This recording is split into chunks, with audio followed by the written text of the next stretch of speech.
Okay. All right. All right. Good evening, everyone. Please stand for the pledge. Pledge Allegiance to the flag of the United States of America and to the republic for which it stands, one nation, under God, indivisible, with liberty and justice for all.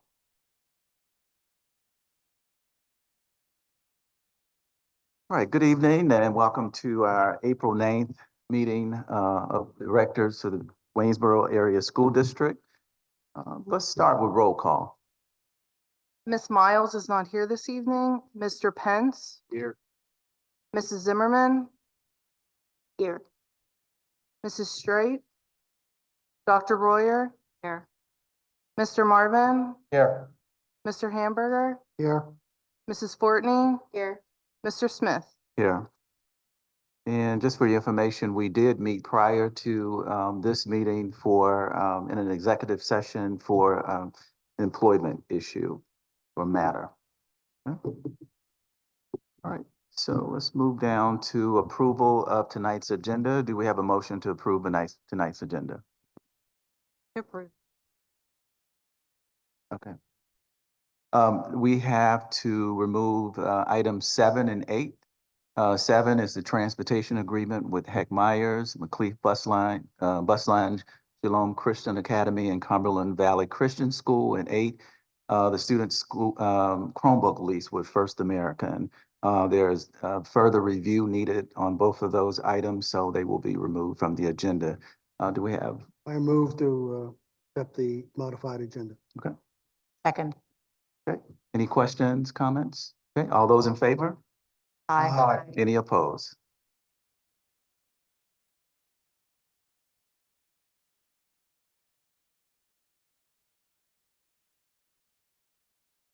Okay, and now we move down to the motion. We need a motion to approve the minutes from our, let's see, our last meeting, which was, I'm sorry, March 26th meeting. Do we have a motion? Move to approve. Second. Okay, questions? All those in favor? Aye. Any opposed? I abstain. I was not here.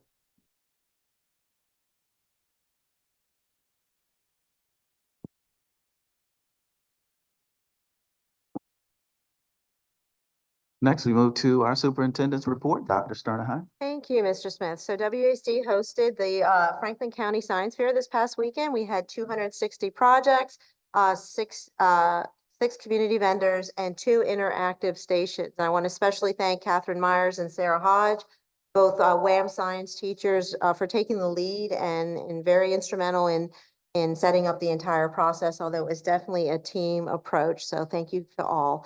Also, the solar eclipse event was held yesterday in the Buchanan Auto Stadium. It was very successful. At last count, we had over 1,400 families and community members in attendance.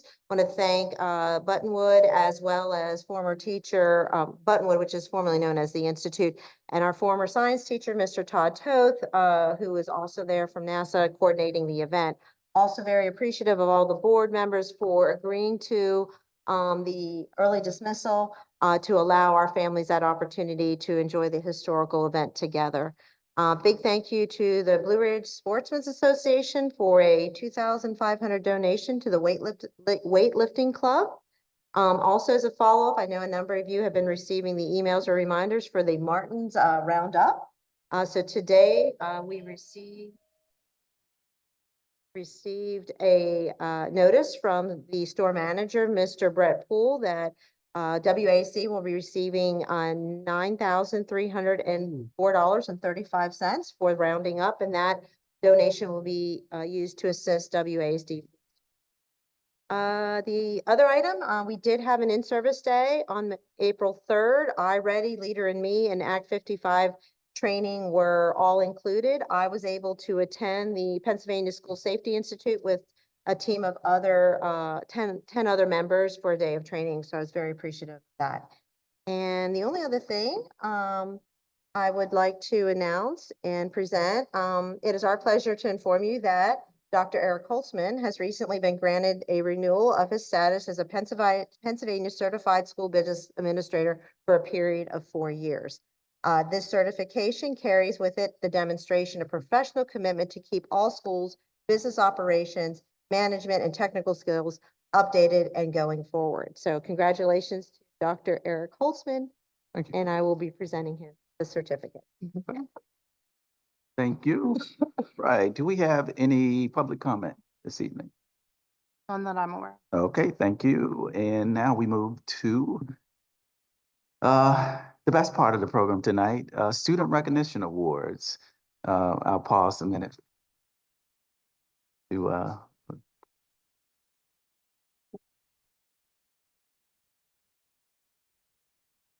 as we approach the budget season. Yeah. Okay. Yes. Thank you. You're on.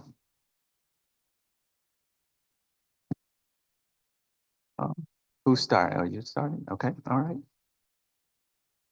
Hi, I'm Athletic Director Eric Mackwam, and we're here to recognize our winter sports teams and the achievements that they had. Unfortunately, our board meets every other Tuesday, which coincides with our away track meets. So we have about 158 kids on our high school track team. So they are away at Gettysburg. So that's great that we have that participation number. But with that number, we have a lot of our athletes will not be here today. And also coincides with either a baseball or a softball game being away. And tonight just happens to be a softball game. And of course, they are in West Perry. So they will not be in attendance. So if we don't have everybody here, that's a good reason for it. But had a very successful winter season. And we gauge that by a number of things. You know, you can gauge it by wins, you can gauge it by, successes we had on the court, achievements, individual achievements. We can also gauge it on academics. And that's something that I'm very proud of is our student athletes. As I mentioned in the fall, of our 236 athletes, 91.1% of our student athletes made honor roll. Again, that was in the fall. We were 91.1%. That's compared to 38.9% of the non-athletic student body. So I put a challenge to my winter teams to see if they could top that number. They fell a little short. They were at 86.5%. So still, does athletics make a difference? Yes, it does. Our coaches hold them accountable. Our coaches are checking up on them. And in order to participate, you have to achieve a certain level of academic standard. And our kids do that, and they do an excellent job of that. We will do a brief presentation in May. Dr. McCallum and Dr. Sterner Hine allow us to take one period out of the end of the day, and we do what's called the Quad A Awards for Athletic Academic Achievement Awards. And we just go through and recognize that. So that's a great event, and I'll make sure I'll get that out to you if anyone would like to come. That'd be awesome. As the athletic director, I see a lot of things. I see a lot of things in the stands. We see a lot of things on the court. But the bottom line is those kids achieve. They achieve on the floor. And I want to thank you for everything that you do for our kids.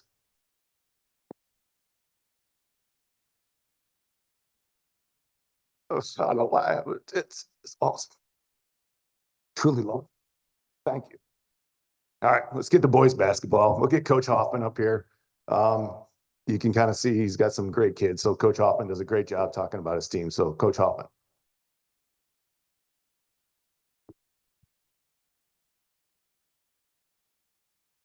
Good evening, and as Mr. McElwain said, thank you for having us this evening, and certainly thank you for all you do. There's we do feel the support, we really do. And basketball, Farron Parks is up here with me. When I stood here last year, we were coming off a really good season, and with that came 7 graduating seniors. Thank you. And 5 of them were starters. And so we knew coming into this year would be a little bit of a challenge. And we started off a little rough, but the improvements we could see every single day, we were getting better and better and better. And by the end, we were a pretty solid team. We weren't great by any stretch of the imagination, but we did get better. And a big part of that were the two young men that got honored with all league recognition. Alex Torbica is a member of the track team, and he is not here this evening. He was honored with a second team recognition, and Farron Parks was honored with third team recognition. And because Farron's here, I'm going to give a little blurb about him. But he did like I said, we started off a little rough, and honestly, we kind of put the ball in his hands in a little positional move, putting him at point guard, and as we got better, it's kind of because of some of the things he was doing. And the best part about the whole group of them is there's a lot of guys coming back next year. So we're kind of looking forward to what might be. And Farron will be a big part of that. And as Mr. McWam said, the academics are the whole reason we're here. We had 23 out of our 24 young men made the honor roll in varsity and JV. And Farron and Alex were both also a part of that. So without further ado, I'll just put before you, you're not speaking, right? Okay. Put before Farron Parks.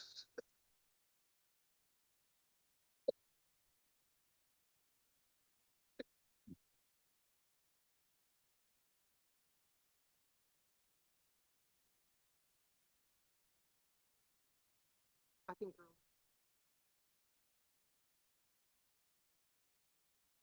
All right, our next group up will be our girls basketball team. I'm going to have Coach Tyler come on up and talk a little bit about them. One thing about these all-star teams is they are selected by the opposing team coaches. So you can't vote for your own kid, go from there. And Tyler's in his first year. And I also want to say that Tyler was recognized as the coach of the year in his first year. So we'll give this to Coach Tyler. We got a little certificate for him, but congratulations, Coach Tyler, on being recognized.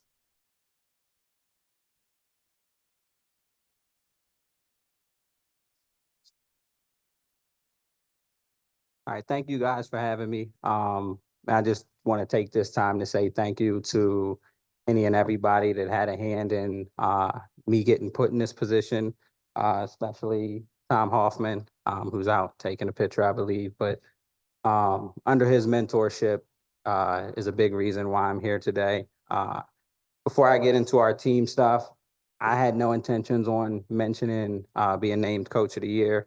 And a big reason is because I just feel like any recognition that I get is more so a reflection of these girls and the things that they're able to do. So while I'm grateful and I'm humbled by it, again, any recognition that I receive individually is because of the work they've done.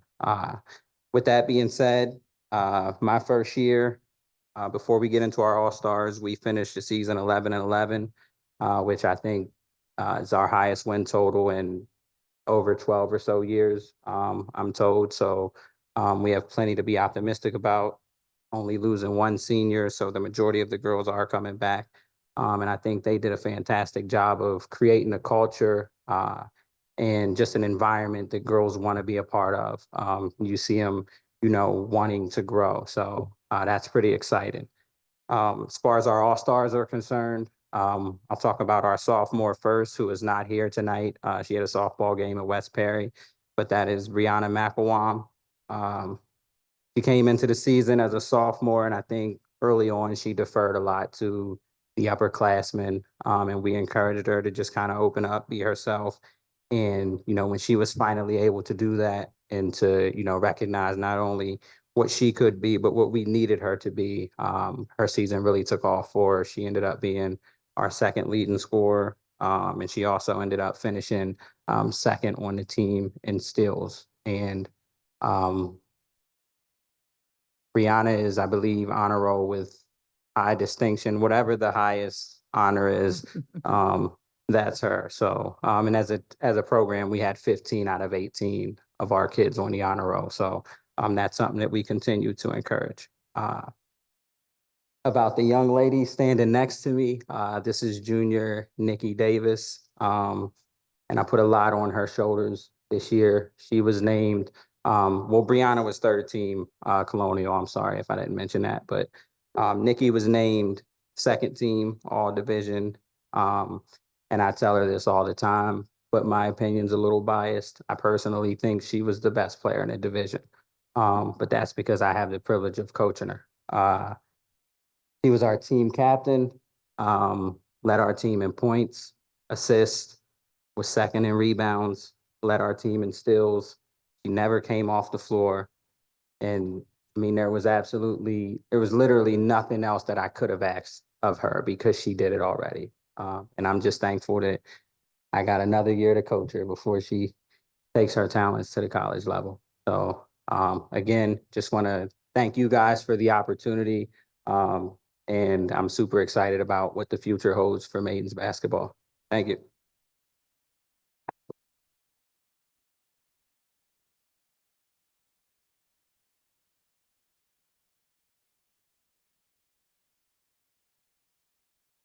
One more, Nick. Flip one more, Nick, please.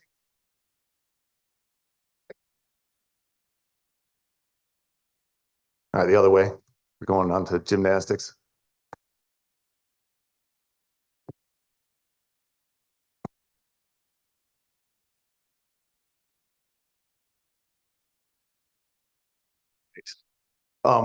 Both of our coaches weren't able to make it, so it will be Mr. McWam talking about our gymnastics team. So I don't have a whole lot that we can go on other than watching these girls day in, day out, getting out there and performing. And this is the biggest improvement I've seen out of our team over the course of the season. So I was really proud to see these girls compete and then get down to the States. And we ran into gymnastics. Seems like a magnet for weather. Whenever we have a travel where we have to go away, it seems like it's always the weather that comes in. And so we were actually down to the last weekend where we had to get the minimum number of meets to qualify for the state classic meet, which we got in, and we got our girls qualified for the state classic meet. And then they went up there and they performed very, very well. So ladies, if you could come on down. I'm not sure. Again, we have quite a few that are doing the band trip, which is leaving at 7:30. And we have quite a few that are also on the track team that are away. So we have a couple girls here today. So I'll just kind of go through our all around. These are our state qualifiers that we had. So our all around, and we have their medals here with them today. But again, I apologize. I don't have everything, but Caden. I have Caden Kedeman, who's here, who competed all around, which all around, for those that don't know, that means they compete in the 4 apparatuses. They compete in the beam, the floor, the vault, and the uneven bars, which if you've ever been on the uneven bars, it's near impossible to get yourself up. And these girls are flipping around there pretty well. So without further ado, here's Caden Kedeman.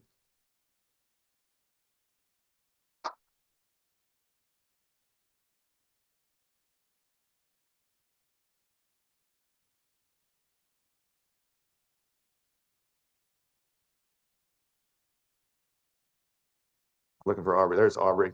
Say Aubrey Williker was also one of our athletes that did all around and was very successful. What places were we? She was 4th, 8th, so she medaled in her 3 events and was, what were you overall? 4th overall? 4th overall in the standing. So Aubrey again did a great job this year and improved in all her events. So Aubrey Williker.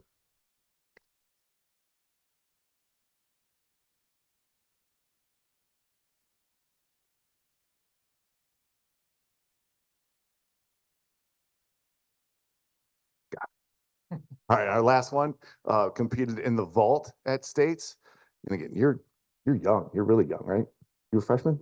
Yeah, she's just a freshman. So we got her for 3 more years. So she's going to be getting into the all around category as she moves on. So Malia Valentine.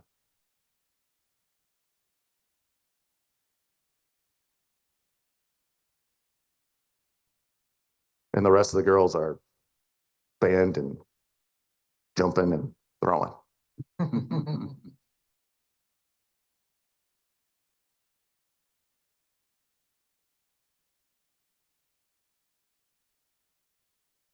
don't have it. Okay.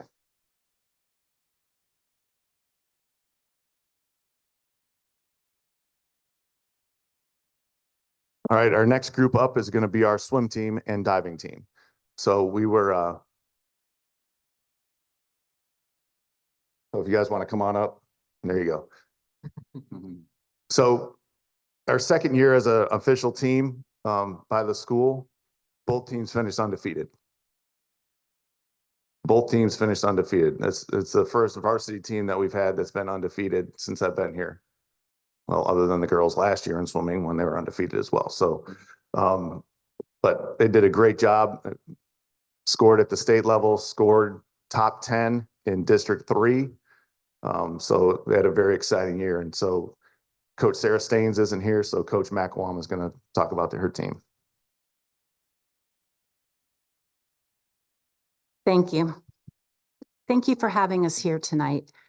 This season marks the third year of varsity swimming at Waynesboro. However, it seems like it's been a lot longer than that because of all that has happened in our program.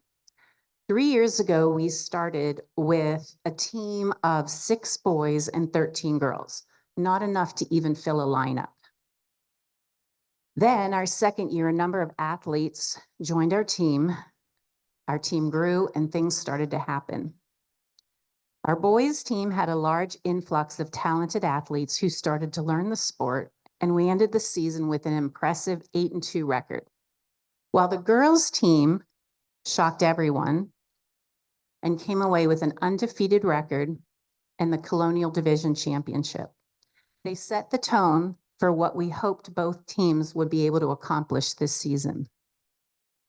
We were then fortunate to add a diving team under the tutelage of first-year diving coach Mary Bonner, who quickly developed our 2 girls and 2 boy divers so that they were able to make an immediate impact this season.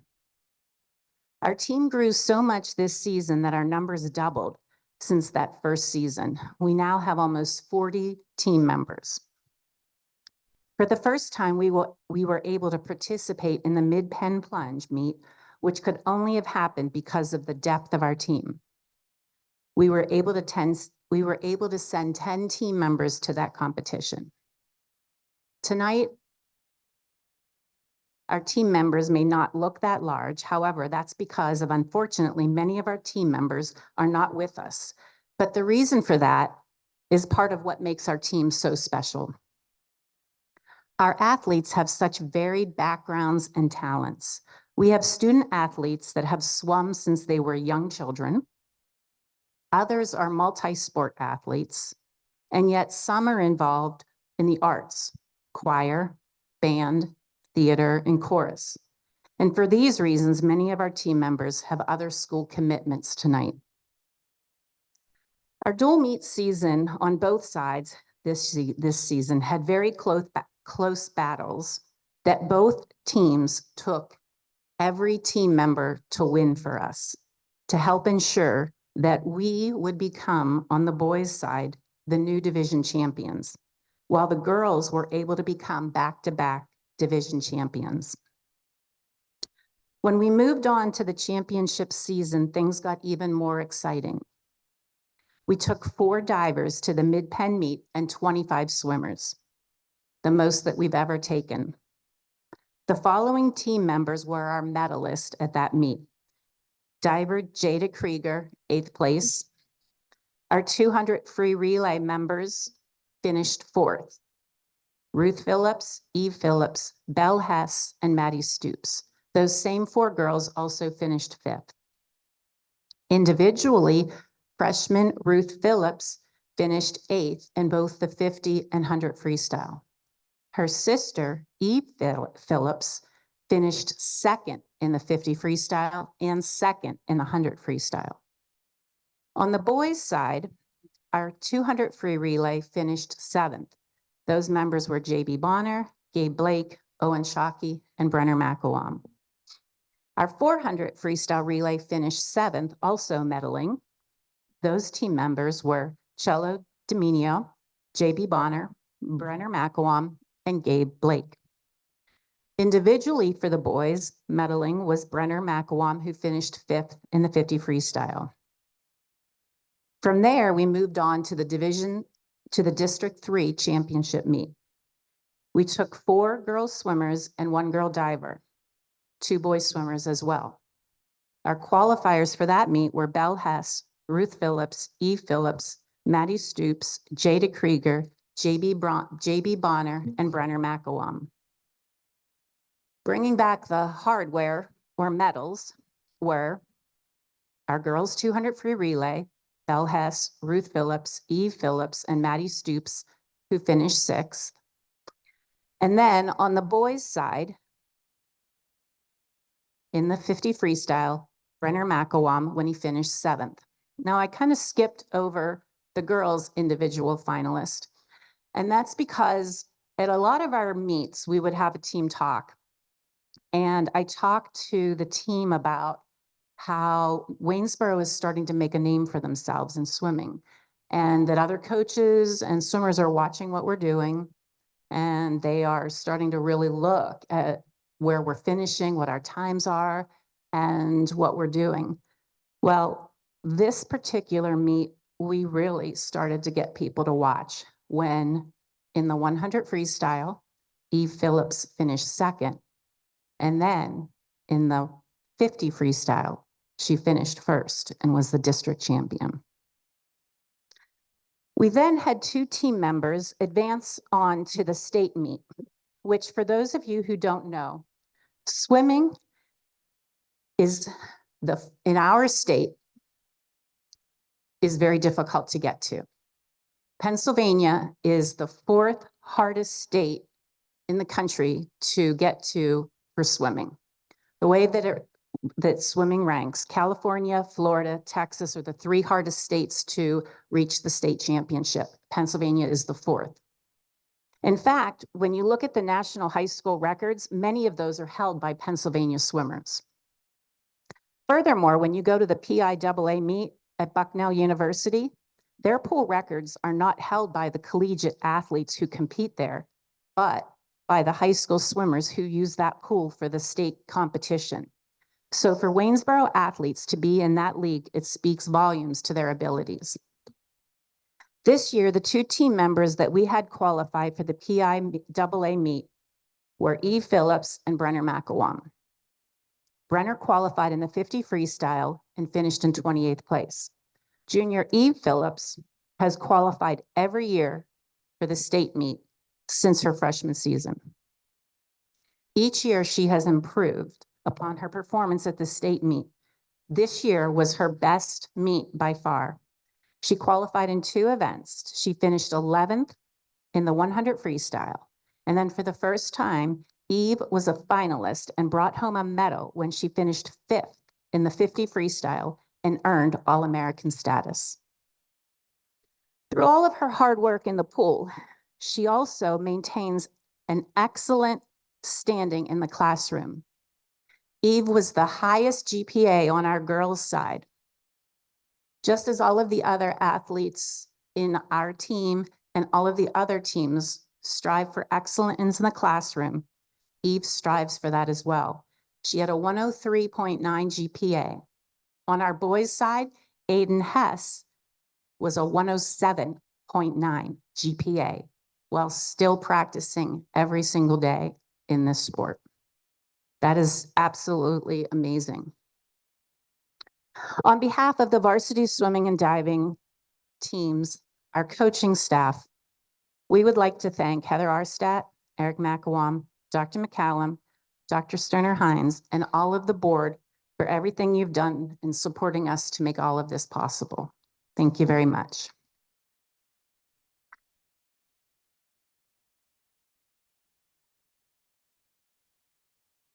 Eve Phillips. Ruth Phillips. JB Bonner.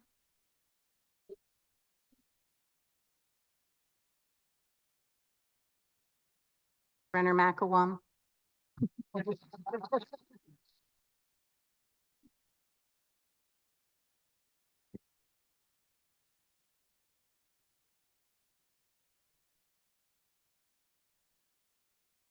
Boys Rose.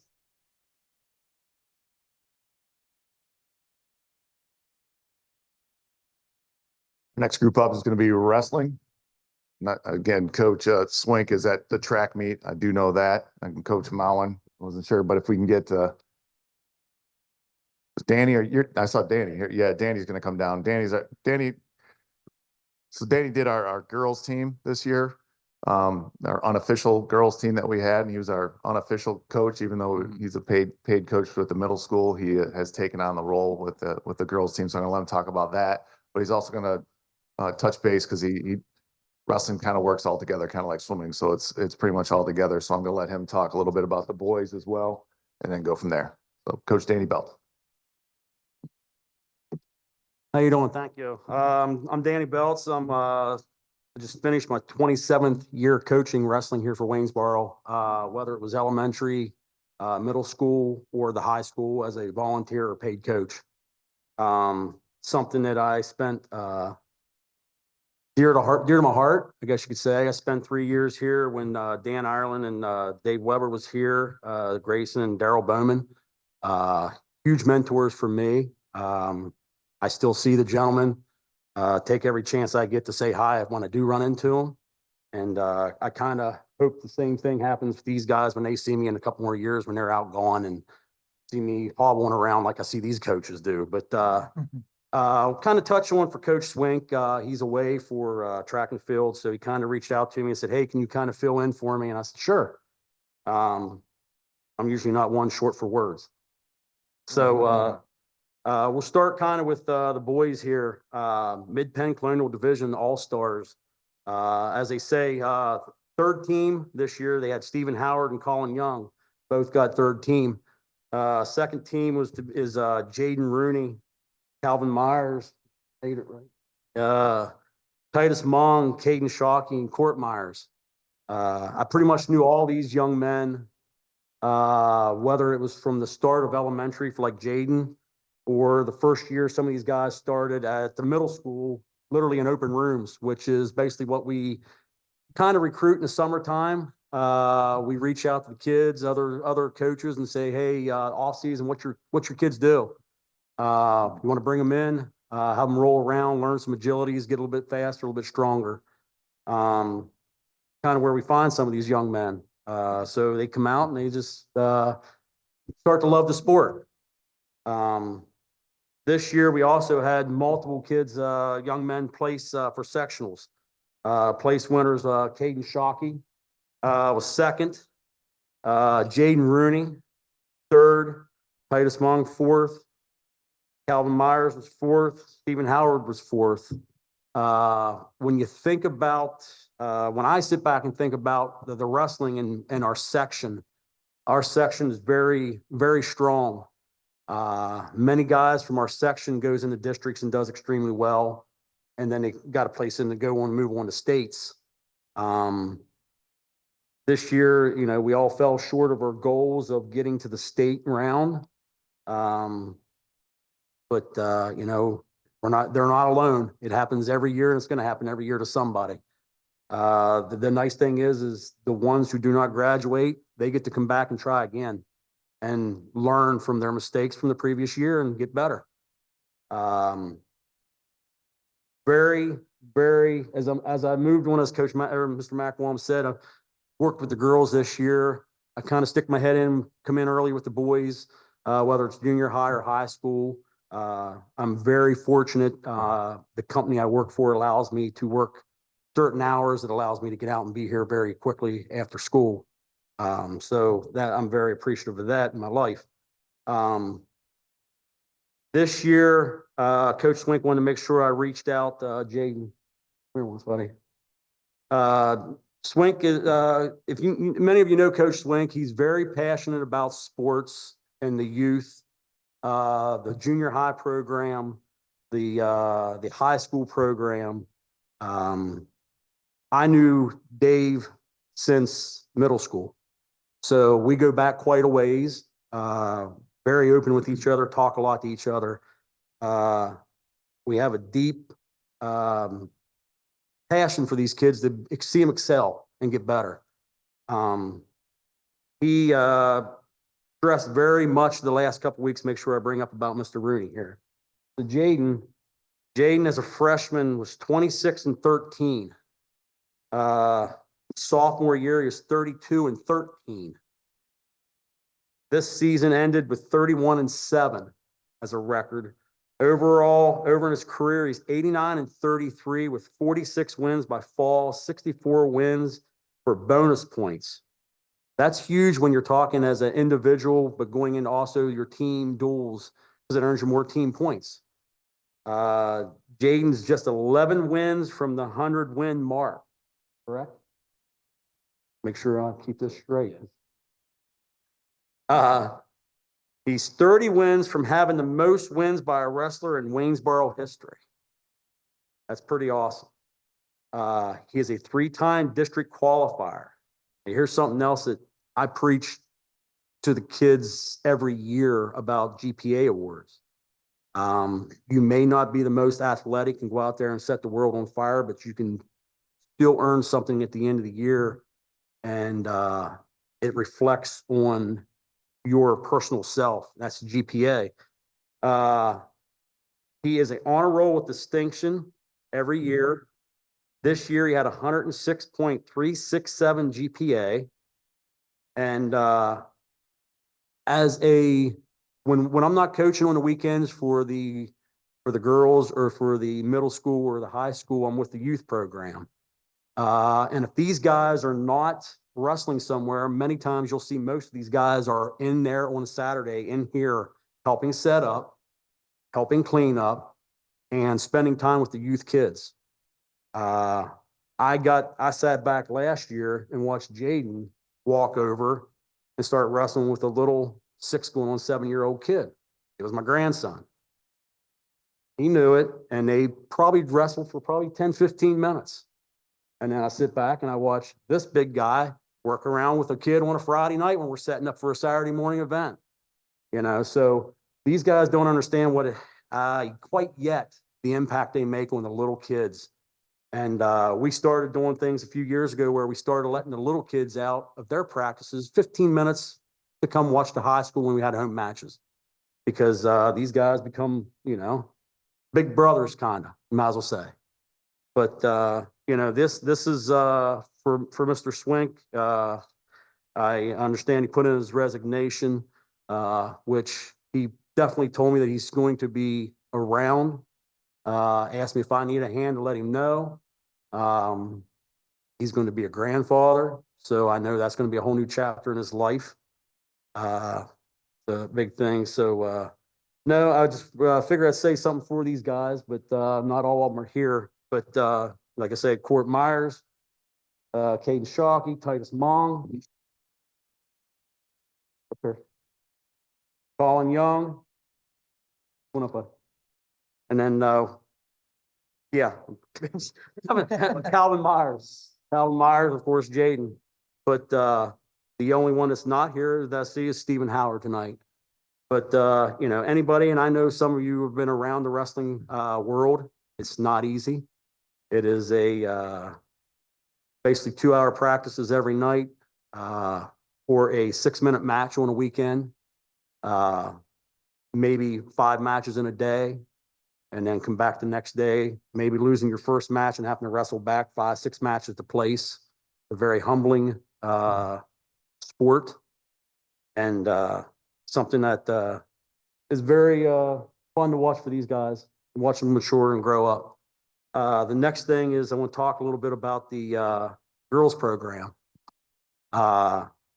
This year, I mentioned earlier about 27 years as a coach. My first year I stepped on the mat as a coach, I had a girl come out with my son as a 5-year-old. It was very interesting to see then 27 years ago, a girl come out and wrestle. And she spent 5 years wrestling until one day she came up and she says, I can't do this no more. I'm not as strong as the boys. And that stuck in my head for a long time. And last year as an assistant coach for the middle school, we had 6 girls at the middle school and 1 at the high school. So we had 7 girls, and I'm listening, and I got a very close relationship to a lot of the coaches around the area, Cumberland Valley, Chambersburg, Carlisle, Boiling Springs, Big Springs, all them coaches I've got to know a lot over the years. And I listen to them kind of the same thing, that their girls, they're growing up, they're getting their own teams put together. And that's where our spark kind of initiated as well, as we got to get the girls their own team going. I watched 6 girls battle boys last year on the middle school team and do extremely well. And then I kind of watched them girls find out, hey, we're going to start wrestling other girls. And I seen a difference, an excitement, a new attitude of let's go, let's get it on. And kind of give you an idea, I had some notes that I kind of kept. Like say last year we had 7 girls total. When we started to kind of talk about it and recruit and talk to other coaches and other girls, this year we started with 16 in the program. We ended with 15. Of those 15 girls, 13 out of 15 were GPA award winners, which that's something I really enjoy seeing. Last year at our youth program, we had 3 girls. This year we have 8.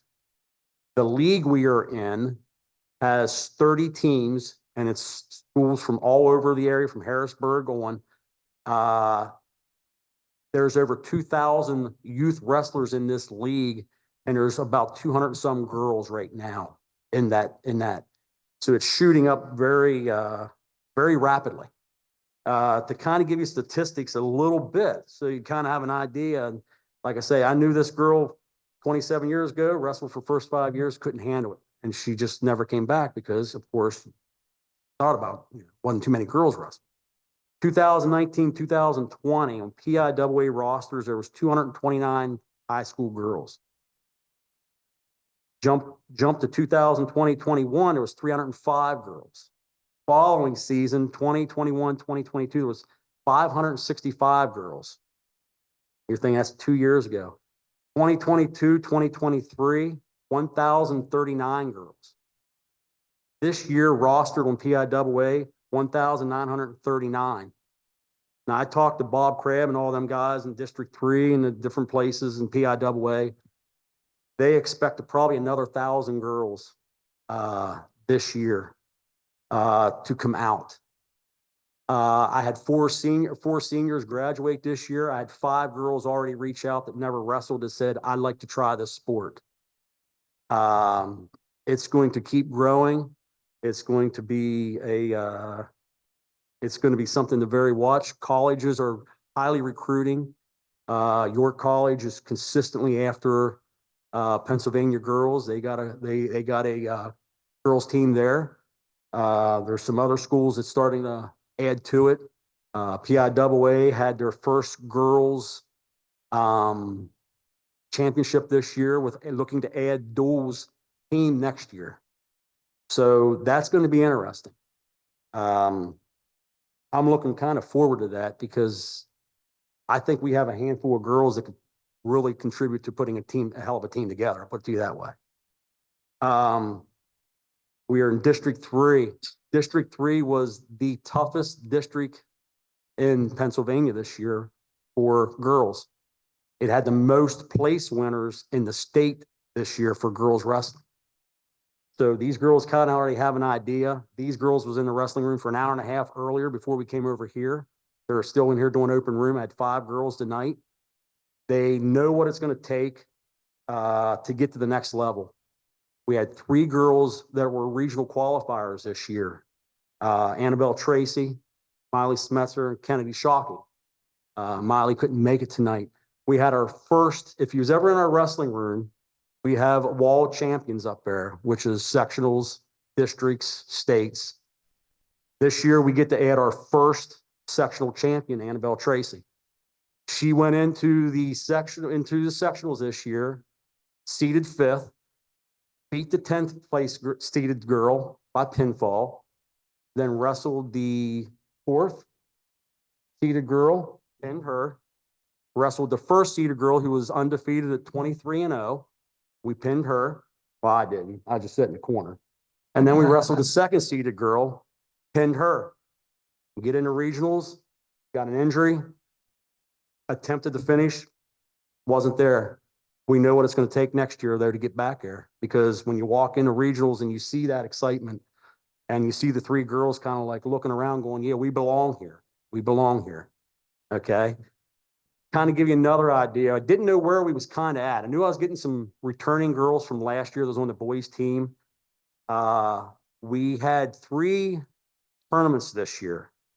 We went to Dallastown. Now this was all different for me. I've coached boys, I've coached girls before, but never been around 325 girls screaming in a tournament. Mhm. And if you want to see something different, I watched groups of girls from schools 8 to 10 deep on the side of the mat screaming for their teammate. It was pretty crazy. I've heard the boys screaming, yelling for their teammates, but never like this. I mean, this is crazy. Dallastown had 325 girls in there. We went in there. There was 23 teams, 325 girls across 23 teams. Didn't know where we'd finish. Didn't know what would happen. Started out okay. We ended that day. We finished 12 out of 23, or no, I'm sorry. We took 10th out of 23 teams. Okay. And it's all by placing and things like that. When I got home and started looking at the stats, going back through, and I was like, oh, crap. Okay.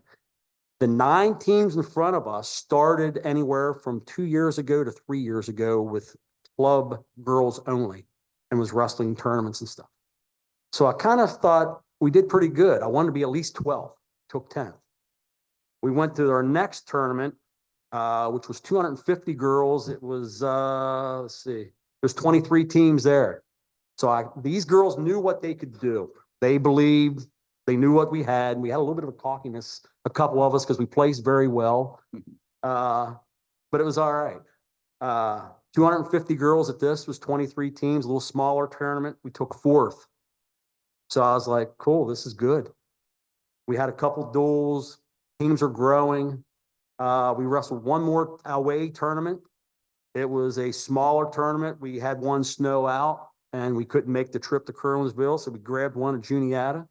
And that was 14 teams, I believe.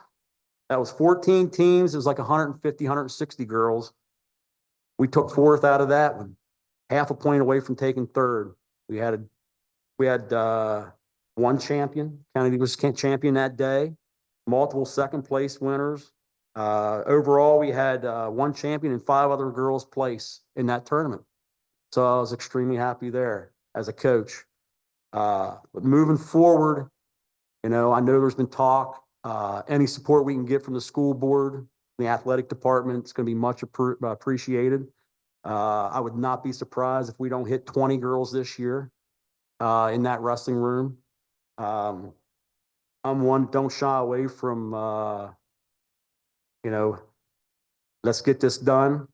I don't care how good you are. We took this as I had girls walk in there that literally walked in there with piercings and makeup on, and I said, that's not going to get it. Don't show up like that again. And the next day they showed up, no makeup, no piercings, and they wanted to try it. And I thought, some of these girls aren't going to make it. Just to myself, I thought, prove me wrong, prove me wrong. And I had only 2 girls didn't make it through the season, and that was because of grades. So I was like, okay. But other than that, this is the future. This is the next athletic event for junior high and high school sports is going to be girls wrestling. I have multiple contacts that I'm reaching out to try to see where Pennsylvania is ranked with girls wrestling right now. We had, like to say, over almost 2,000 girls. Nebraska's at 1,700. Their association, their athletic association decided to go ahead and split off, kind of like we got double A and triple A. They decided to go ahead and split off for next year. They believe the same thing, that they're going to branch out and they're probably going to gain 1,000 wrestlers next year. So they're already looking to branch out. We had 31 teams in our section. Now, obviously some of these schools only had 3 or 4 girls. Some of them had 25 girls. There's schools that are walking in there right now that has 30 to 35 girls on their rosters. It's crazy. More girls than boys. And when people look at me and say, man, how's that happen? It's just the wave. It's the wave of the future right now, for right now, at least.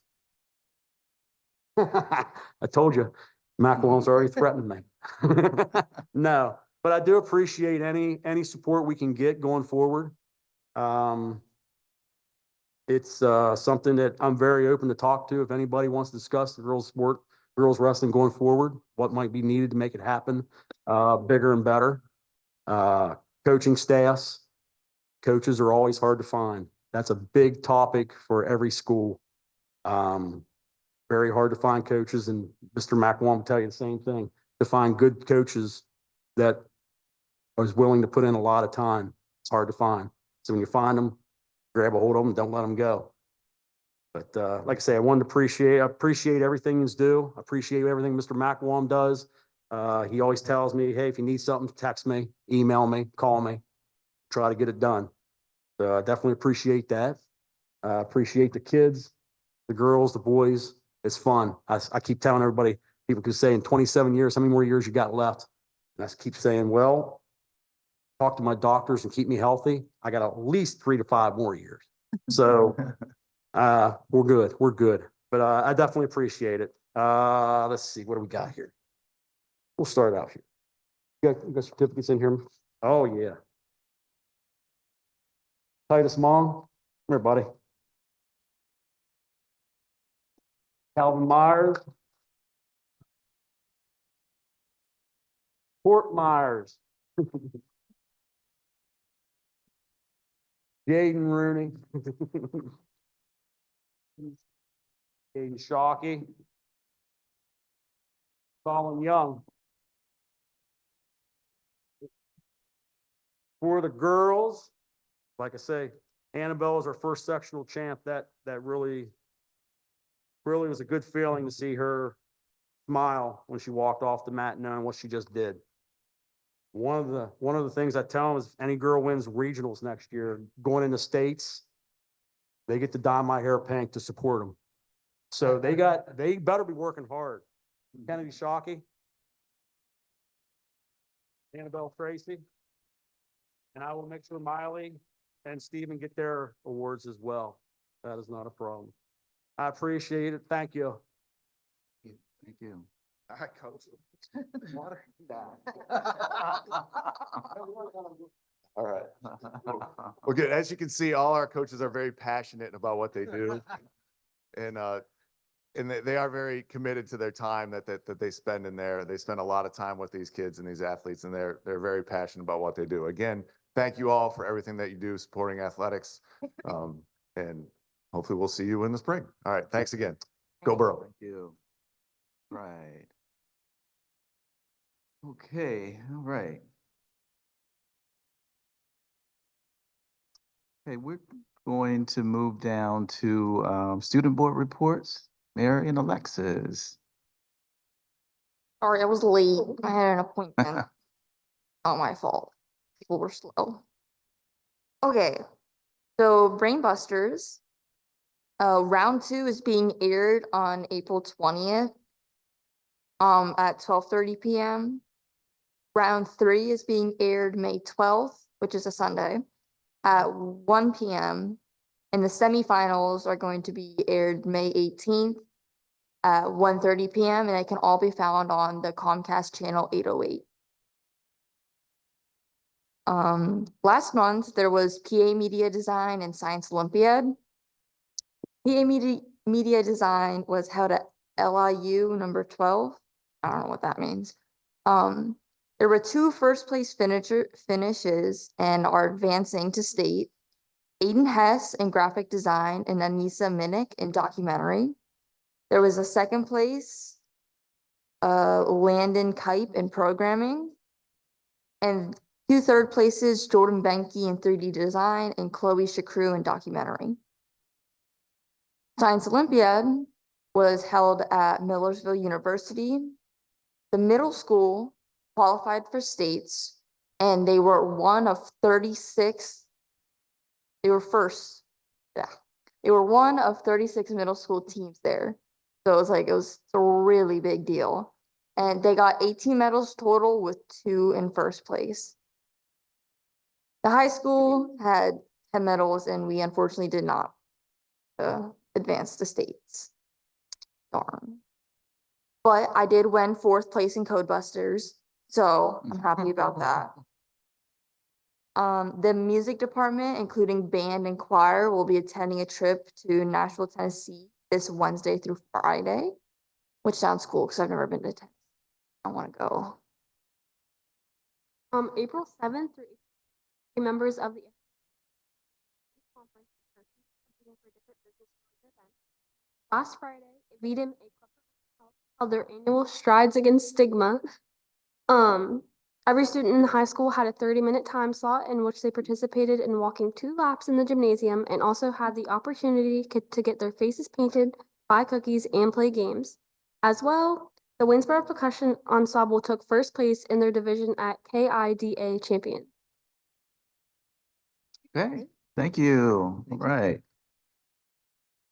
Wow, so a lot of good news tonight. And so on behalf of the board, we'd like to congratulate all of our award recipients tonight, our student athletes, and of course, those students who are participating in whether it's academic or athletic. We want to congratulate them on their awards. And we really appreciate the fact that a high percentage of our athletes are also on the honor roll. That's why student is before athlete, and we appreciate that. So, all right, let's move on to student board reports. Start with policy committee. Anyone? Well, we'll come back. Let's facilities. Want to go then? Facilities hasn't met since last board meeting. Our next meeting will be next week on Tuesday at 5:30 at the Clayton Avenue boardroom. I can go ahead and do budget as well. Budget met last night. On the agenda for this evening is the preliminary budget. Again, the preliminary budget is just as it sounds. This is kind of step 1 of 2. We will be voting on the preliminary budget tonight. I think Dr. Holtzman has a brief presentation that he'll go through before we vote on that. I just have a couple of comments of discussion from last night. First is one of our goals is to not cut people or programs. And so as we were discussing from the building budgets, the athletic budgets, the capital project, curriculum, technology, our goal was not cut things, but to figure out maybe where are there any efficiencies or things that we can do well or do better. Another thing to note is this is our first year without ESSER funds. So the past several years, we have been blessed to have ESSER funds to help supplement our budget. And so we've been able to build up our general fund balance over the past couple of years, been able to do capital projects that we previously were not able or would not have been able to do over the past years due to the ESSER funds. So we're thankful for that. However, that means that those funds are obviously not available for budgeting for next year. Kind of 2 more quick comments. Again, as Dr. Holtzman will elaborate, we have to vote on our budget before the state votes on theirs, meaning we don't know what the state is going to give us. So one of the things we have done is we have built in essentially what is a $1.5 million contingency.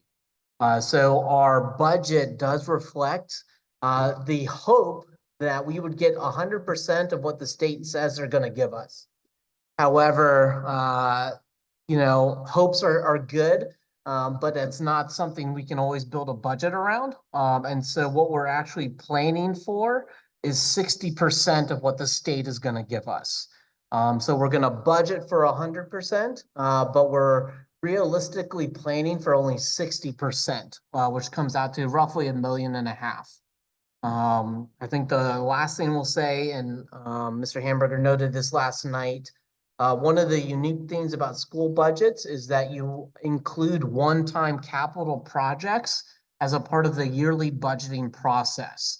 However, that is probably different than maybe what you might do in your own home or maybe at work. At a home, if I'm doing a repair on my house, I might take that out of savings. I might take that as a loan. I don't build that into a monthly budget. However, part of what we do is we do build in any capital building projects within our yearly budget. So about $1 million of the budget that you're looking at in terms of expenditure is actually coming out of our capital projects fund. And so that is not something that we anticipate. It's one of those, we have to build it in. But it's not one of those expenditures that's an ongoing expenditure. It's one of those. So if you look at our expenditures, about $1 million of that is for capital projects. So I'll hold off until we can get to that line item or that agenda item. Dr. Holtzman again has a few more comments on what the budget looks like that we'll be voting on. But I just wanted to kind of initially comment on that. I don't know if Mr. Hamburger, you had anything else you wanted to add before we get to the agenda? Well, you aim to be as cost efficient as you possibly can. The last thing you want to do is increase taxes. But the way government is funded is through taxes. Money doesn't come out. And we're anticipating about a 4% increase, which quite frankly isn't even keeping up with inflation. Okay. All right, thank you, gentlemen. See. I believe the next academic committee is April 16th Okay, and policy past week. We discussed social media policy as well as the 109 AR selection for software. Okay. okay, all right. Good. Thank you. All right, so we move to personnel. Dr. DeShawn. Hey, good evening. Yeah, we have 5 resignations we're seeking your approval for, support staff and extracurricular. We're asking for approval for a change in days for a high school secretarial position. And then also there are a number of appointments for our elementary math and literacy summer camp staff, which includes teachers, paraeducators, secretaries. And we're also seeking your appointment for a number of support and extracurricular staff. And then also we're seeking your approval for 2 leaves. Okay, so the motion is to approve personnel as listed. Move to approve. Second. All those in favor? Aye. Any opposed?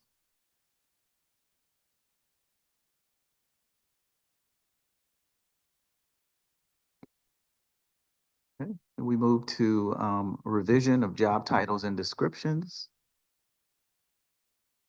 I can take that one.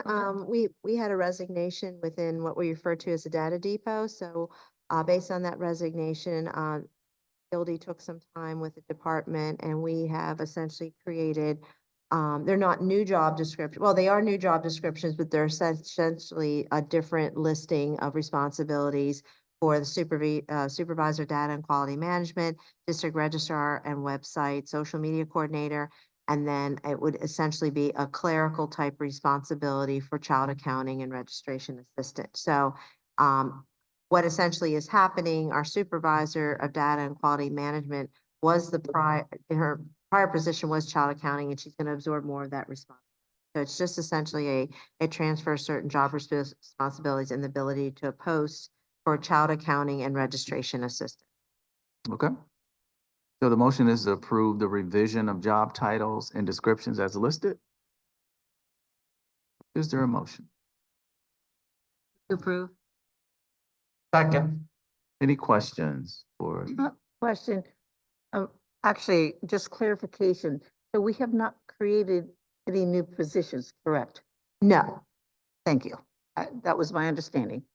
Okay. Any other questions, comments? Okay. All those in favor? Aye. Aye. Any opposed?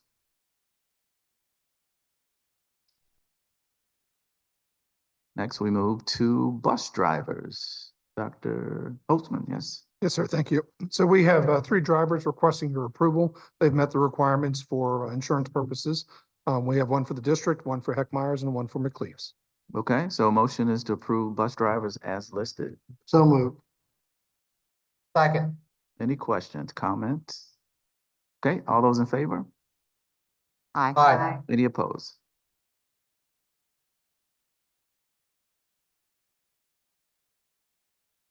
Thank you. Now the 2025 preliminary final budget as presented.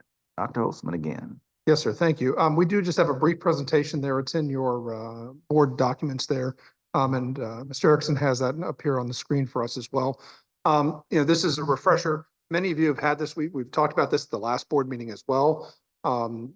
If you guys need a minute to bring it up, I apologize. I know that's behind you and you have them on your laptops as well, but that might take just a minute. But from a timeline perspective, and again, we always like to remind everyone, this starts really in October typically. The process does take about 8 to 9 months typically to go through the budget itself. We're always adding information, updating information. Some information we have to wait on. So that shows you the length of time. The budget committee has met 6 times since October. Then we had a presentation again at the last board meeting. The process is that we have to approve a proposed final budget. And then that starts the clock. That starts the clock that we have to go out and post it. We have to advertise, let the community know that we'll go ahead and approve that in the future. You have to have a minimum of 30 days. I think some of the conversations we've had has been that to pass a proposed budget and then look at approving it at the second meeting in May, which I believe is May 28th, if I have that correct. So that's the potential process that we have at this point. But again, it's a good process. The state put this into place many years ago. At one point, boards literally could approve a budget without notice, without telling the community. And this process is a state requirement that really does put a lot of time out there if anybody has questions. So on the second slide here, really, this is just, again, a top overview. You have very detailed information in your packets there as well. You have the state format. And again, I apologize about the state format, but it is the state format of how we have to have the information set up. And then we also have more of a summary and a detailed level for the budget there as well. If you'll notice that the revenues are slightly less than expenditures, but we're looking at that with our unassigned fund balance. We don't see that as a significant risk at this point. And again, one of the reasons is because we're really not sure what state funding is. And most years don't know what state funding is by the time we approve a budget. I think we just looked this up the other day, 13 out of the last 20 years, the state has not honored the June 30th date to pass a budget. So whereas the school boards do have to honor that date. It does include a property tax increase of 4.1%. That equates to 4.5 mils. As noted earlier, that is below the inflation rate. We're actually allowed to go up to 7.4% this year, or 8.1 mils. So it's not quite half of what that limit is, but it's getting closer into that 60% ballpark. It reflects the use of assigned fund balance for capital projects. That's the Career Tech roof, the asbestos mitigation, North Bridge, and other smaller projects that we will have here for next year. At one point as a district, we would have been in the situation where we probably would have had to borrow money to do those capital projects. But we've been kind of blessed in that situation that we do now have a fund reserve to handle those expenses. As Mr. Marvin noted earlier, we do have a contingency in there because while we're budgeting the full amount that the state is projected out there, we're not necessarily sure that we're going to receive that. So we took a share of that and said, well, we're not going to necessarily expend those funds and line up positions or other things in the nature, or look at other programs at this stage because we're not sure if those funds will come through. So we put that in there as a contingency. On the next slide, and I don't know if this is where Dr. Sternheim wanted to make some comments as well. Yes, thank you, Dr. Holtzman. So overall, I just thought it was important to list some of the additional driving expenses over the next school year. So we talked a little bit about the increased enrollment in special education, that over the course of the summer, we normally do add additional students. The increased need for out-of-district placement, especially with students with special needs. As Dr. Holtzman has referenced, the increased cost of health insurance for district employees and dependents. When we're looking at enrollment numbers for special education, the addition of a math coach and potential addition of an elementary teacher to increase enrollment. I know Dr. Deshawn did an outstanding job of presenting the iReady math program that we have spent a tremendous amount of time reviewing options over the course of this year. I know the topic of accessibility for capital projects has been a topic of discussion. I believe Dr. Holtzman has completed or is in the process of completing a grant application to hopefully pursue some of those funding options. We have the capital project for the career tech, the roof project, but I'm understanding they is potentially being placed on hold or Right, they're not sure about the exact timing, whether it's going to be in this 25-26 year or go over into 26-27, or sorry, 24-25 and 25. so essentially that is a joint project that would be shared with the other Franklin County schools and also the additional costs associated with the rising labor rates as well as a shortage of teachers. So I thought it was important to try to capture some of the other factors as on a slide too that are essentially difficult when essentially we're making budget projections, but there's these additional extra costs that may definitely impact the entire budgetary process. Thank you, Dr. Holt. No, thank you, Dr. Sternerheim.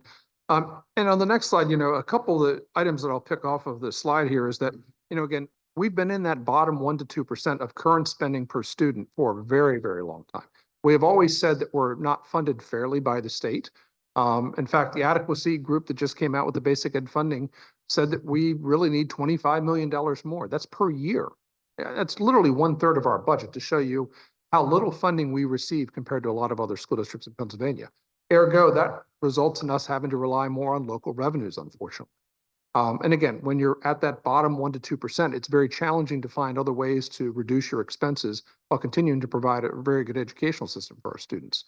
One of the other challenges we have too is we do not have a lot of assessed property per student to tax compared to our neighbors here in Franklin County. And then if you notice here with from a tax perspective, we talk about this a little bit later on, is that we are about 26% lower than what the inflationary models would have allowed the district to raise taxes. So again, we have had to raise taxes over the years, but we've been below that Act 1 threshold when you look at the last, let's say 18 years since 2006. On the next slide, this is the one, and we shared this one with you before.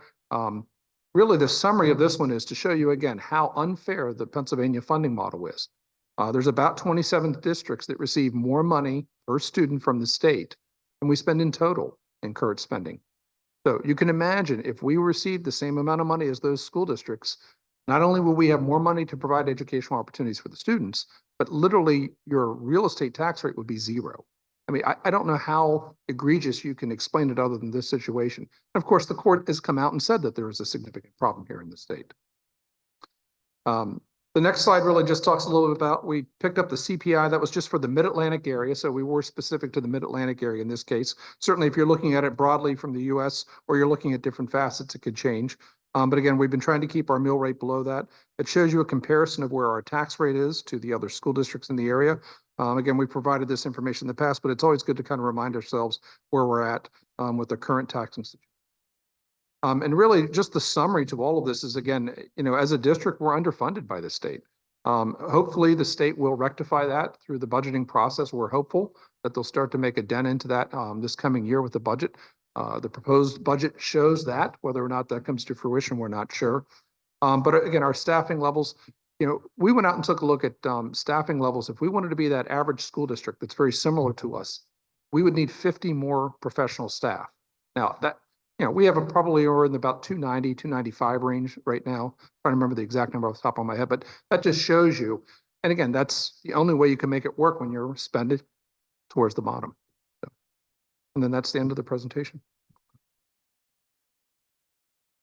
Right, let's go back. Ask a question. Okay. So we'll get to questions now. So the motion is to approve the 2024-25 proposed final budget and resolution that authorizes the display and advertising of the same. Is there? Move to approve. Second. Okay, now questions. I have just a couple of discussion items related specifically to the budget. I tend to think of things in terms of percentages. So Dr. Holsom, please correct my math if I'm wrong. Salaries and benefits take up roughly 63% of our budget. So if we're talking about, and then just as a comparison, we are considering a new math curriculum. Really, curriculum is less than 1%. If we wanted to push it, curriculum is 1% of our budget. And so as we're considering new curriculum, whether we go for a more or less expensive option, we're really only moving our budget 1%.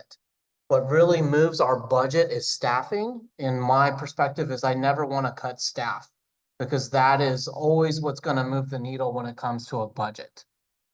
So, you know, that is, staffing is roughly 63% of our budget.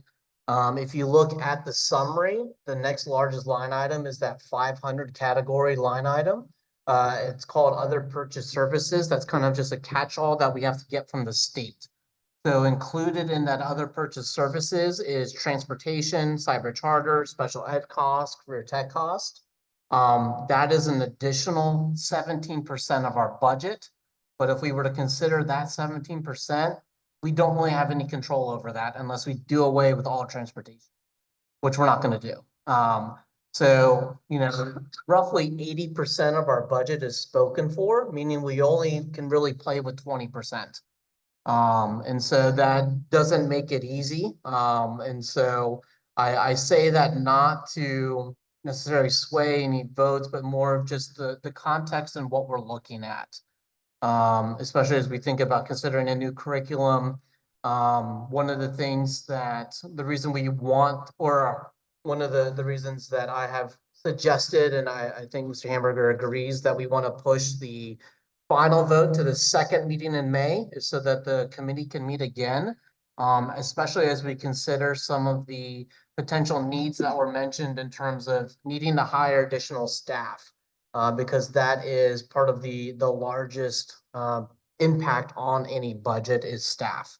So I would be happy to answer any questions to the best of my ability, although I might need to punt over to Dr. Holtzman.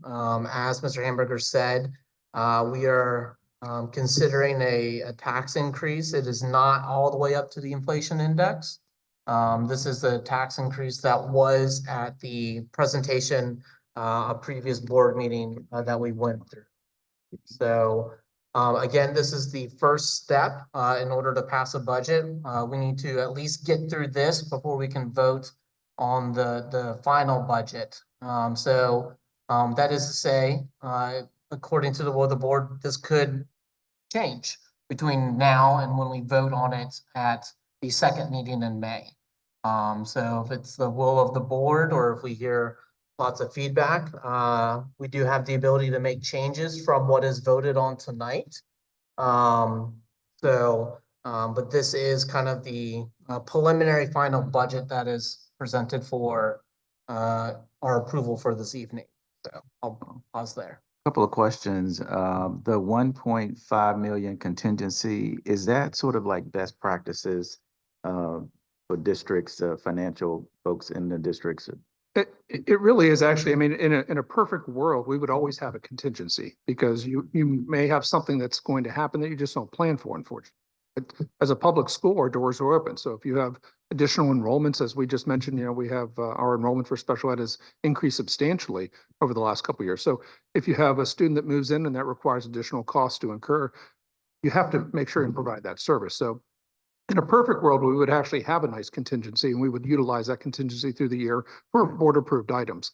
In this case, we're primarily using that kind of as a hedge to see what the state is going to actually approve. But you're right. Best practice would be to have a contingency out there every year. There was a point in time when we, you know, theoretically could have a small contingency of a couple $100,000. Again, those are some of the first things that get taken out of a budget whenever things do get very, very tight. So Actually, the best practice would be for the state to tell us before we make our budget what we're going to get. yeah, I would agree We're with you. throwing darts is what we're doing. I would agree with you. I mean, I think you had talked about the budget committee the other night. It would be ideal if the state had to provide a, you know, budget by, let's call it March 30th. And that way the board would have 3 months to review those, you know, the proposals and the budgets and look at the revenues and then make a decision going into the next fiscal year.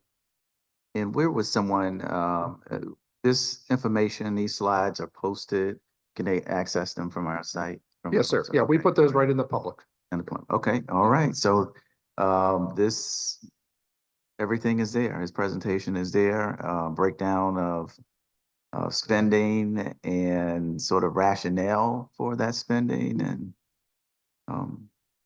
Yeah, it just looks like growth, actually, yeah, And what I would like to note is this is a preliminary, right. unlike the budgets I'm accustomed to. The one you advertise, you have very little flexibility in. School districts have much more flexibility. So if things change, they can be modified until the final vote. Okay, all right, so, yep. Things change. Change, but. So you're saying the 4 point could change? Could it change? Yes. Could it go up or down? Yes. I think my preference is to not have that change. I don't want to speak for Mr. Hamburger or any of the other board members, so is that potentially, could it change? Yes. Is that my personal preference? No. I think if that is the case, I think that is also why I am not pushing for the first meeting in May, which is the first time we could vote on it. I think if any changes are announced, we will definitely let the board know in terms of the tax increase piece. If numbers change in terms of expenditures or maybe, the state gets their act together and we do get a number, that will also be communicated to the board. So, I think, I don't know if that answers your question, Mr. Straight, but. Well, I'll add my 2 cents. I don't like tax increases. I never did, but it's a fact of life when you're in government. But as Ronald Reagan said, sometimes you have to kiss a pig. And we have a duty to present a good budget. And I'm sure throughout the year, we're going to watch our expenditure. Okay, any other questions or comments, concerns? So, Mr. Holtzman, I'm looking at the website right now. So where would this go? So I'm not able to even find the presentation from last 2 meetings ago. In terms of being on the website, the district website, Yeah. And again, I'm not trying to be critical, Sure. but I'm a person in the community right now, and I heard there's going to be a tax increase. or at the, I think we had that placed at the top of the Right here. website. Yes. Oh, this. Yeah, it's on there. It's in the tab. So we have the health and safety plan, inclement weather, COVID protocols, and the preliminary budget. So that, I need to make sure, is that reflective of what we posted last time, or is that reflective of tonight? So we can double check Sure. That one was a previous presentation, with all the acronyms and descriptions. So correct? We- Dr. Royer, the that- presentations can also be found within board docs under all the meeting agendas. I know that, yeah, but I don't think people would know, like Here we go. okay, like it's right in front of my nose and I still didn't see it. Well, it was small, Dr. Royer. Tiny over Yeah, I know. there. So it's bigger on mine. You might want to Yeah. increase the font. So, Thanks, Rita. All right. Okay, so now let's move to any other questions? Comments? Okay, so let's go ahead and do a vote. Let's do a roll call. Vote for this particular item. Mr. Pence, Hey. Ms. Zimmerman, Yes. Ms. Straight, Dr. Royer, Yes. Mr. Marvin, Yay. Mr. Hamburger, Aye. Ms. Fortney, and Mr. Smith. Yay.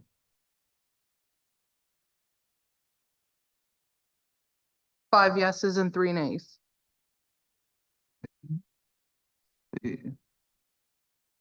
Okay, thank you. Let's move to. Can I ask a question? Sure, go So, Mr. Morrow said that the intent is then for the budget committee to meet again. Correct. Let me give you that date.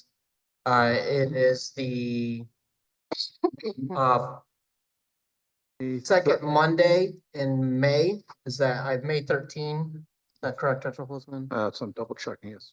You're correct, May 13th. So May 13, that is a Monday at 5:30.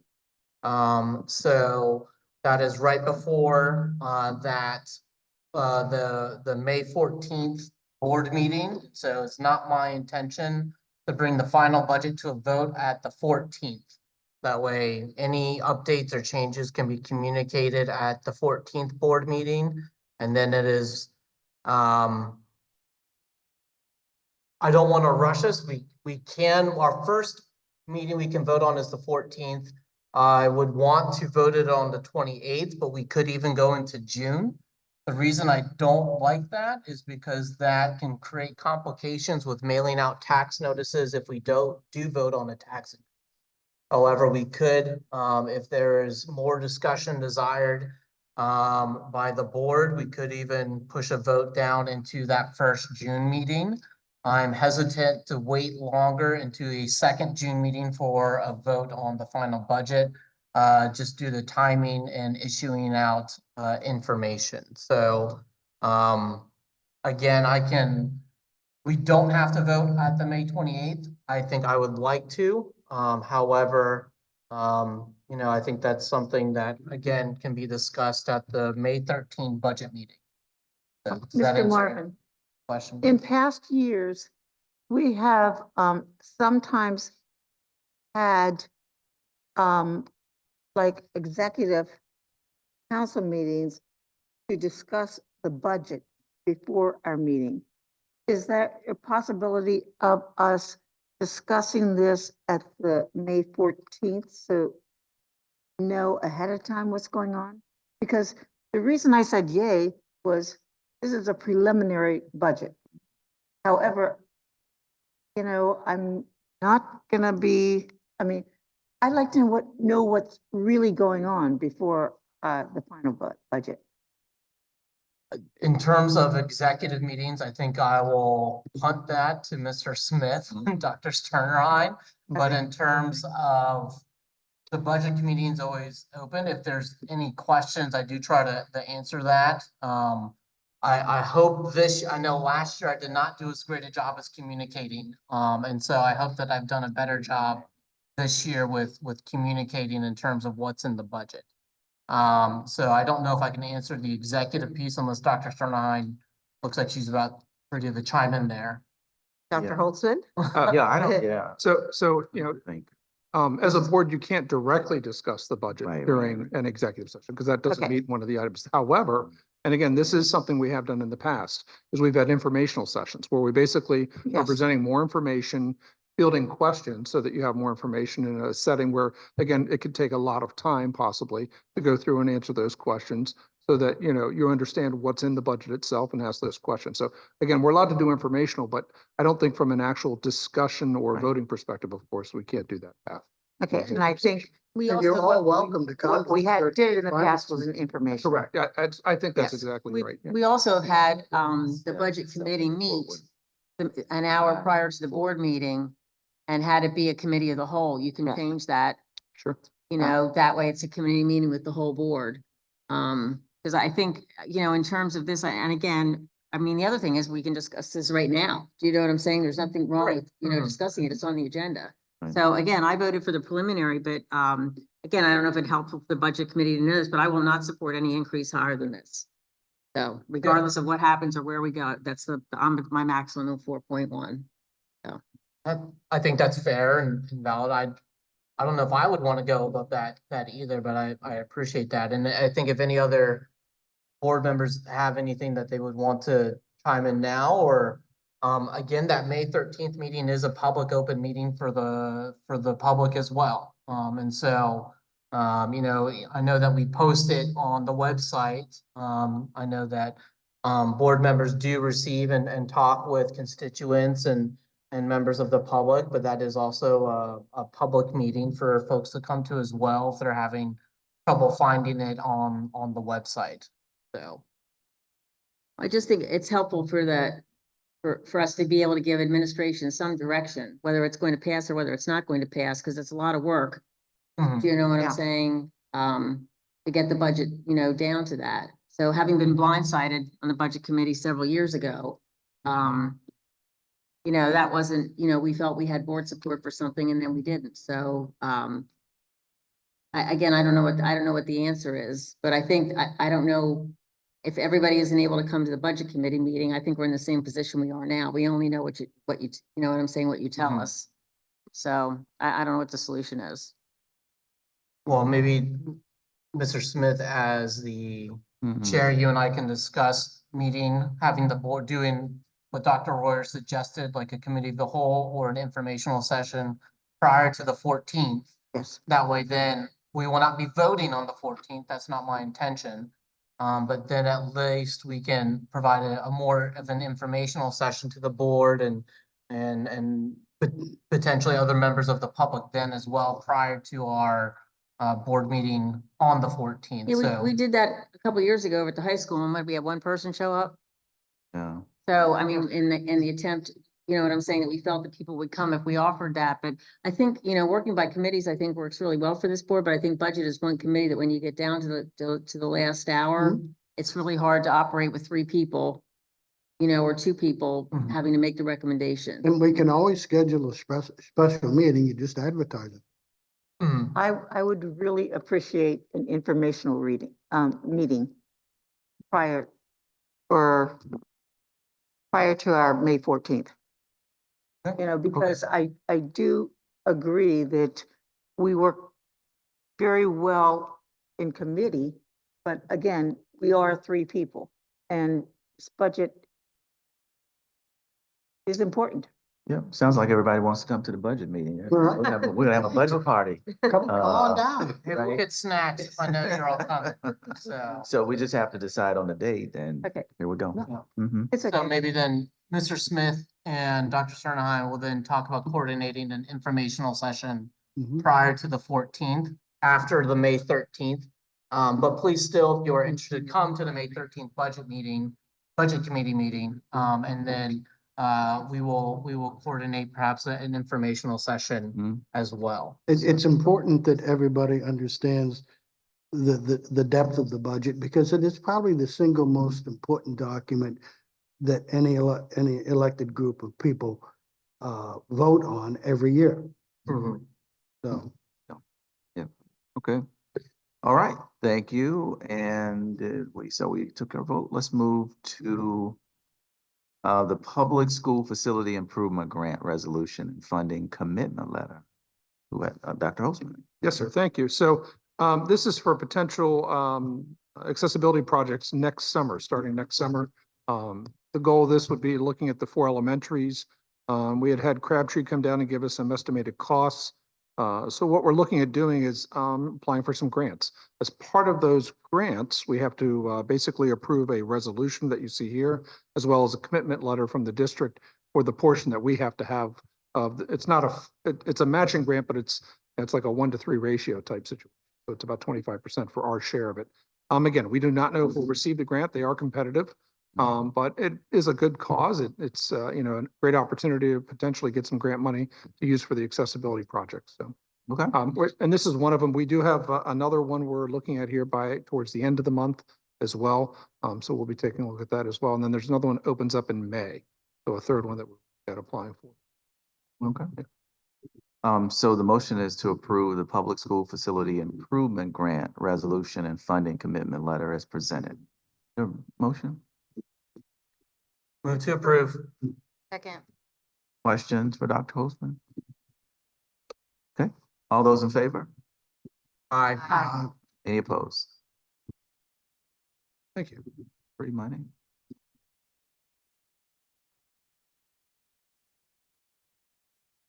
Next is RFP for Safety and Security Window Film. Dr. Holzman again. Yes, sir. So this is a grant that we received from PCCD, Pennsylvania Commission on Crime and Delinquency. They have a certain tier level, so you have to meet certain tier. They have 3 different tiers on various facets of facilities. So you have to address tier 1 issues first before you go into tier 2 and tier 3. One of the things that we've been looking at doing with our building entrances for a long time is putting a safety film on those entrances. Basically what it does is it adheres that glass to the actual frame of the windows themselves. And so it really does slow things down. Obviously it does not stop a projectile coming through, but the idea behind it is to slow things down coming into a building. So that's the whole purpose of the safety film. We did take this out to bid. This was the lowest responsible bidder. And actually the grant itself is for 45, so we'll have to, potentially look at some other opportunities with some of that film, maybe looking at some other entrances, not necessarily the main security entrance, but other entrances to the building as well. Okay. So the motion is to approve the attached bid for safety and security window film at all schools at the cost of $39,636. Your motion? So moved. Second.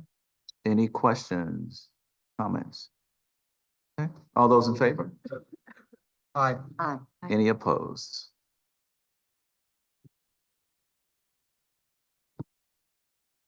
Thank you.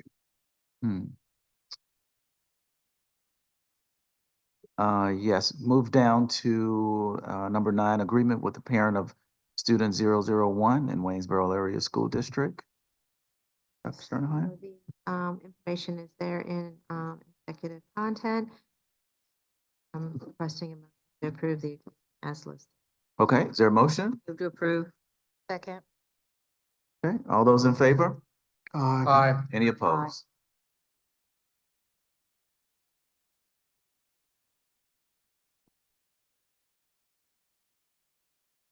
And next we move to the first reading of policy 815.2. Yeah, I thank Dr. Sternheim for covering that when I was out of the room. Basically, first reading of the social media policy. Please take a look at that. If you have any questions, direct them to me and we can bring them up at the next meeting. Next policy meeting is May 2nd at 1 o'clock. Okay. Thank you. One quick question. Does our student handbook also reflect this language? So my assumption is that the student handbook is going to mirror Yes. what's in this. Yes. Okay. Yeah, the student handbooks are always updated. In fact, I know Mr. Weatherall keeps like an ongoing thing all year, so we remember at the end of the year, like what we said we needed to change. Okay. And I'm sure Dr. McCallum does as well. Okay. Perfect. So yeah, and all the policies are updated to reflect, all the handbooks are changed to reflect the policies. Perfect. Thank you. It's nice that we have similar handbooks. Yes. Mhm. So, and we also have, we try to have, although we do make hard copies available, they're also available online. So if it was a situation like, I believe it was last year where we made some changes with dress code, like we're able to make those changes and then they would be sent out directly to the body or the family that have an understanding. So. Okay. Any other questions? Thank you. Next, we move to financial business and purchase orders and bills for payment. Yes, sir. Thank you. So we just have the normal board bills, that's cafeteria general fund, as well as requisitions for your review and approval. Okay, so a motion is to approve purchase orders and bills for payment. So move. Second. Questions? All those in favor? Aye. Any opposed?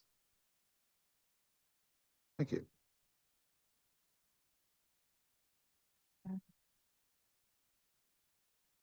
Okay. All right, so Clayton cabinet comments. Anyone? This evening was a great celebration. Outstanding, Yes. in celebrations. I believe a number of the, awards that Mary announced will then be formally recognized at the junior. So congratulations to all the students. Thank you. And board member comments, anyone? Any board? I'll just, 2 quick comments. One, my kids enjoyed the solar eclipse event at the field yesterday.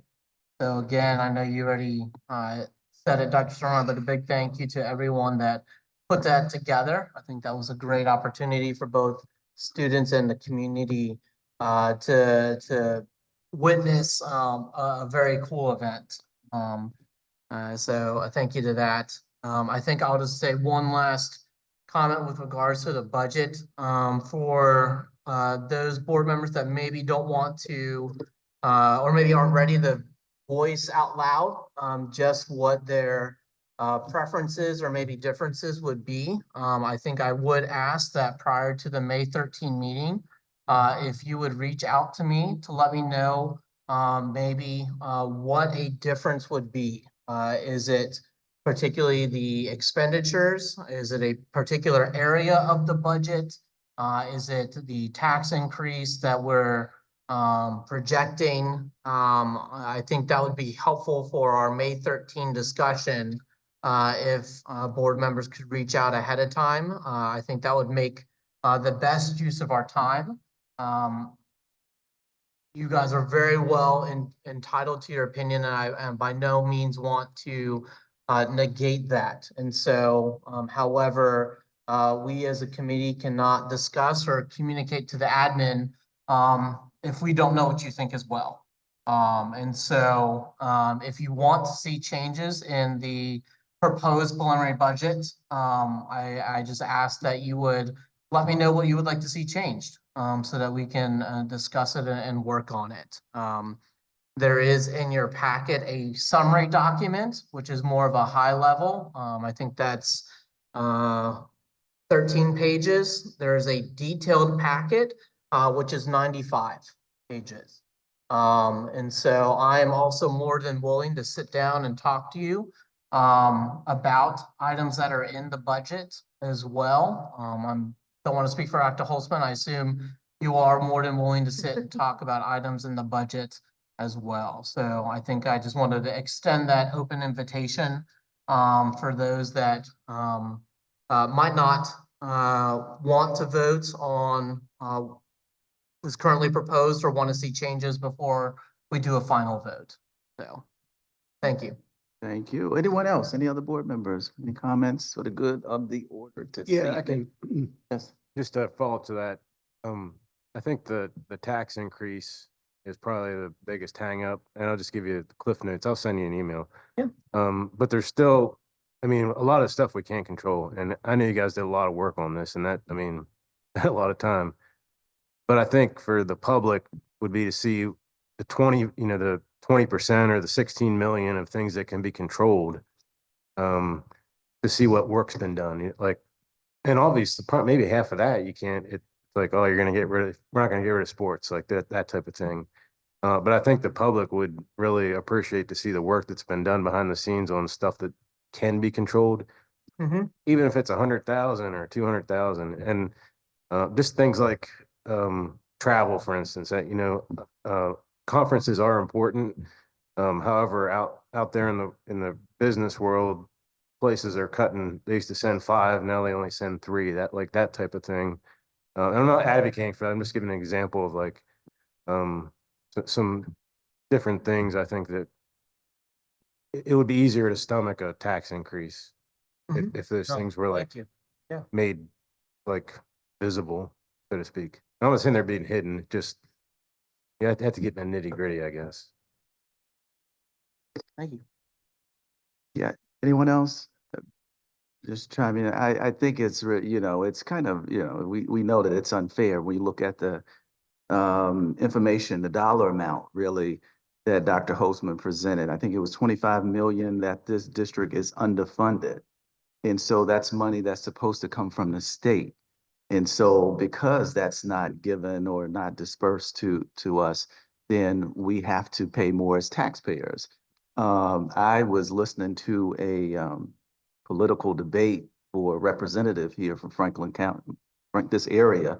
And one of the questions was, what would you do to kind of help balance the budget or reduce the state deficit? And one candidate's reply was, number one thing I would do is cut education spending. So, so we can't have it both ways.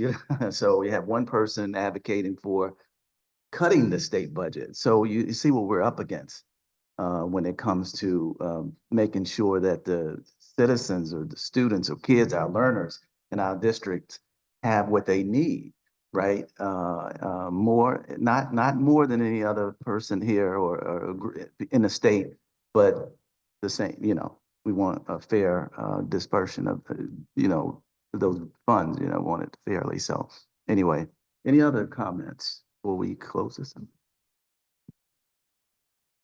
Okay, thank you, folks. So do we have a motion to adjourn? So moved. Second. All those in favor? Aye. Any opposed? Thank you, folks.